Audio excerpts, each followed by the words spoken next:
Il y a plus de 2000 ans, dans la ville de Jérusalem, une agitation nouvelle parcourait les ruelles de pierre. Le bruit courait, il arrive, mais ce n'était pas un roi en armure, ni un général auréolé de victoire.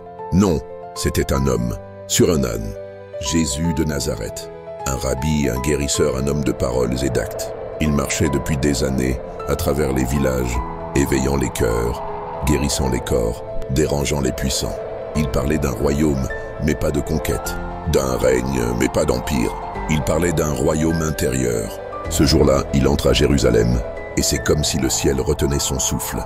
Le peuple étend des manteaux sur le chemin, coupe des branches de palmier, agite les rameaux en criant « Hosanna ! Sauve-nous maintenant !» Il voyait en lui un libérateur, peut-être un roi qui les délivrerait de l'oppression romaine. Mais il n'avait pas encore compris. Et nous, aujourd'hui, sommes-nous si différents? On cherche nous aussi des sauveurs à notre image, des héros rapides, des solutions immédiates, des signes éclatants. Mais Jésus, lui, vient sans éclat. Il ne s'impose pas. Il vient sur un âne, symbole d'humilité et de paix.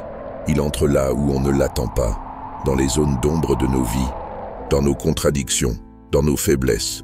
Et il nous dit, je suis là, je viens en paix. Ce que la foule ne savait pas encore, c'est que cette entrée triomphale n'était pas la gloire, mais le début de la passion. Car la même foule qui crie « Hosanna » criera bientôt « Crucifie-le ». Pourquoi ce retournement? Parce qu'il n'était pas le roi qu'on voulait, il était le roi dont on avait besoin. Aujourd'hui, les rameaux ne sont pas seulement une fête avec des feuilles bénies et des chants joyeux.